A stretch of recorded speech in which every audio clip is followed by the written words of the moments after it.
So today I want to talk about two particular games that are... The first one was an indie beat 'em up with RPG elements that I have covered in this channel and in my second channel as well. And the second one is a full-fledged action RPG. It doesn't feel indie anymore, it feels more AA, you know, it's being published by Idea Factory International.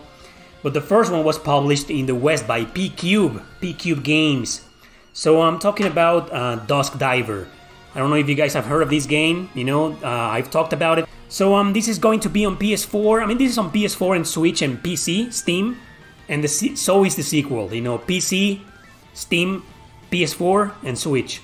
Physical as well. Published this time by Idea Factory, so the sequel is not exactly an indie game anymore, but it's an RPG. That's one of the first things that I immediately noticed, because I played this game a long time ago. I think I streamed it for a couple of hours and that was it.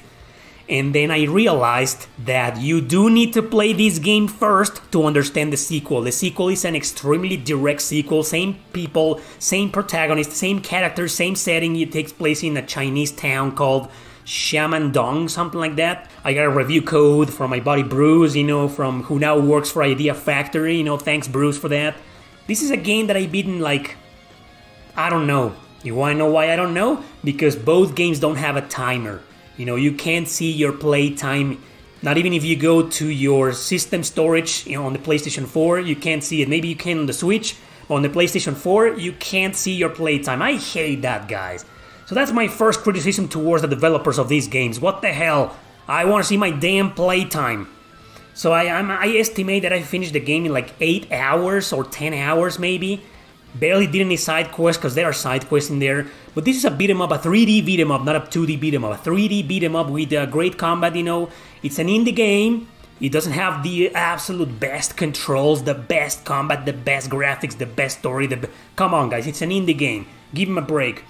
So, well, this game is about... The story of both games is about this girl called Yumo, who all of a sudden gets these mysterious powers, you know, that allows her to fight chaos beasts who live in some kind of parallel dimension. You know, the game's never mentioned that term, I'm making that up. But, you know, they go and fight these chaos beasts who also reside in the same town, in this Chinese town. She fights these chaos beasts, you know, and in the first game is all about, you know, protecting the town, you know, and trying to find out why she got those powers. And these other powers allow her to kind of summon these guys, her party members, you know, as some kind of attack, to perform a special attack, for so to say. You can't control these characters, you know, you can just summon them with one button. They appear, they perform an attack, and that's it. Sometimes these attacks can break the enemy's guard, so you can leave them more vulnerable and so on. So there's not a lot of gameplay mechanics in this game. It's a basic beat 'em up, you know, and you have a town. You have a town where you can explore around. There's barely anything. There's just a few shops where you can buy meals to boost your experience points or your defense or your attack, to get some buffs, right? And there's some side quests about, you know, kill these beasts in this part and this or this or that. Most of the game, if not the entirety of the game, takes place in the city, you know, in this town, you know, in these, and the missions are the same in this city, so it's kind of repetitive. It's an easy game, you know. I had only trouble with only one boss fight, which was kind of spiky, but overall it's not a really easy game, but it's kind of easy, you know. It's kind of okay, you know, if you know what to do. If you like beat 'em ups like I do, you know, and I've been playing beat 'em ups my whole life, you know, of course, you know, I got some experience, so I know what to do and how to dodge and whatever. So it's not a really challenging game, but it's not easy. It's not that easy, you know. It's okay. It's balanced. So yeah, great game, short game, beat 'em up with RPG elements. You do not level up here, but you do strengthen your skills. And that's it. It's pretty bare bones. The RPG elements are pretty bare bones, but that's okay. This game, I don't think it was ever advertised to be a true role-playing game. It's just a beat 'em up with RPG elements. Great game, recommend it. No masterpiece, but it's great nonetheless. So immediately I jumped to the sequel called Dusk Diver 2. It has a subtitle in Japanese or in Chinese.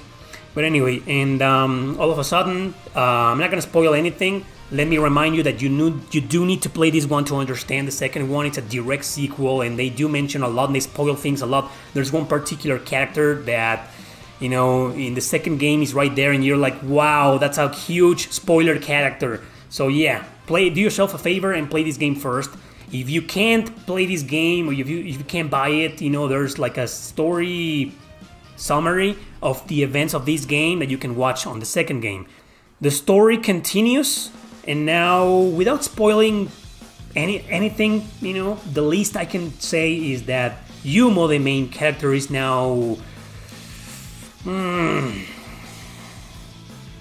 how to say this without spoiling, you know, in the first game, she started working for the Yunluns, which are these creatures who can transform, you know, like her party members. And there's a boss in there, and the boss kind of works for this organization that fights Chaos Beasts. So now she's pretty much like an official member of that organization. Let's just leave it at that. So, and it's the same, you know, we're trying to find, you know, the origins of these Chaos Beasts. You know, there's a new organization that's trying to take over the town, and it seems to be connected to these Chaos Beasts and whatnot and whatever.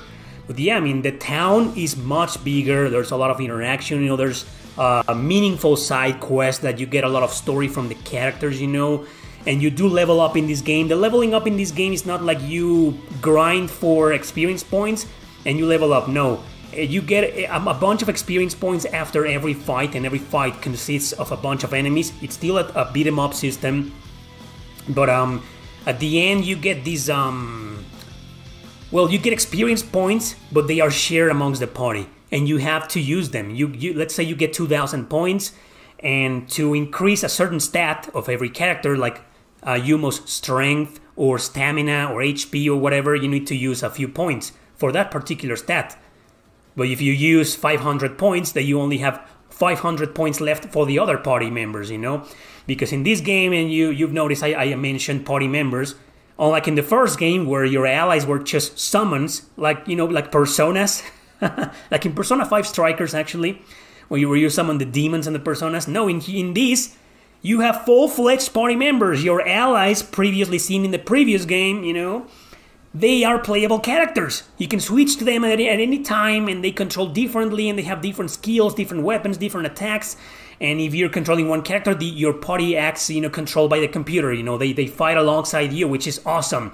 It's not the best AI. Sometimes they stand around like this and do nothing, you know, while you're fighting enemies and you're getting your ass kicked, you know. The rest of your party members are like not moving. Sometimes. It doesn't happen that often, but sometimes, you know, they take a while.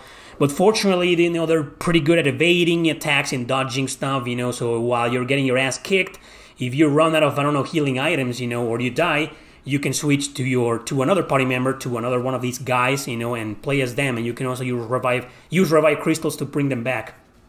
So yeah, the music in these games, especially in the first one, is amazing. It's a soundtrack with only, like, I don't know, a few songs, but they're all amazing. The combat changed a little bit. I don't know. I think because this game was slightly successful, you know, they got more money to increase the quality of the combat, and the controls and the graphics everything looks much better, you know. And like I said, now you can go to different towns. There's no overworld, but there are like random encounters in the town. I mean, you can see the enemies in there, you know. There are people who are called the Possessed. And if you run into them, you know, you start a battle, you know, a random encounter, something like that. You can dodge these enemies if you want to fight them. And there's a lot of fan service in here. Holy shit, you know, there's some fan service in here focused on one of the main characters, and Leviada, that's her name. You know, she's a model and an actress, and she's over the top sexualized. And in this second game, oh well, they went nuts with that, with fan service, man. So yeah, if you like fan service, this is your game. But yeah, the character models look much better than in the first game. But the last thing I want to say is that the combat in these games, like I said, it's a beat 'em up, but it's a little bit different than the second game. It feels a little bit more technical, but you can still beat the crap out of your enemies and abuse your skills. Now you have skills. In the first game, your skills were pretty much your party members, you know, and that's it. In the second game, each character has their own skills, their own independent set of skills that you can use sometimes to attack enemies, or to break their guards, or to make them, you know, crash against the wall, or so you can just do a finishing blow, or a specific blow that causes more damage, you know. My one only complaint is that As always, it's a modern game. That means enemies take fucking forever to kill, even regular enemies. And that wasn't the case in the first game. And that bugged me a little bit, you know, because, you know, if you're gonna, it's a beat 'em up. So you want to get over the regular enemies quickly. And in the second game, you know, each enemy takes freaking forever to kill, and you can't just choose the difficulty in this game, you know. Not even in this one, not in the second one, you know. There's no easy mode, no hard mode. No, you're just stuck with the regular, normal mode, normal difficulty mode the developer set up. So the game is not hard, you know. The regular enemies, they just take forever to kill, but most of them don't even put up a fight. They're easy as hell, you know, they're just like they're sitting there like, hit me. And you hit them 1,000 times and they still don't die. It's like they're laughing at you. And the bosses, well, some of them are pretty balanced, while others are a massive difficulty spike.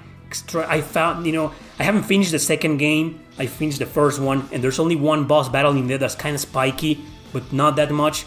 And in this second game, you know, one of the first major boss battles, you know, is wow, insane. So I think these guys, the developers, you know, have some balancing issues. That's my main criticism with the game.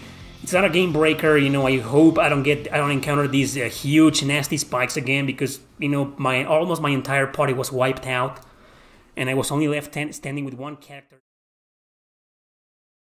Unfortunately, I did encounter another difficulty spike, much bigger and nastier and far more annoying and frustrating than the boss battle that I just showed a few seconds ago. So unfortunately, I don't know if I can recommend this game, guys. If you love difficulty spikes like this, you know, just go ahead and give it a try, because everything else is honestly amazing. That's why it's so frustrating, you know, to be here saying this. But it's just a game that the balancing is just all over the place, you know. This boss that you're seeing right now, I can't defeat it, you know, no matter how hard I try. And I overpowered my main character. The one I'm using is Yumo. She's level 17, while everybody else is level 11. In order to damage this boss, you need to destroy every single one of his legs. And of course, every single one of its legs takes forever to kill, you know, because they have a lot of HP. And as you can see, it keeps moving around like a fucking mosquito. And once you take down 2 of its legs, it starts going ape shit and attacking and doing some nasty area of effect attacks everywhere every 5 goddamn seconds. I can't even grind because the enemies do not respawn here. You need to exit the area, and the only way to exit the area is by clicking exit quest, quit quest, and if you do that, it sends you back to the status you were right before you started the mission. That's if you were level 17 in this mission, and before starting this mission you were level 12, it sends you all the way back to level 12. Wow, whoever developed this game, goddamn, man. Is this how you want to make your games? Holy shit, man. Alright, so yeah, this sequel is broken, is poorly designed, and I can't recommend it, guys. Yeah, I'm gonna say it. Fuck this game. Thanks for watching.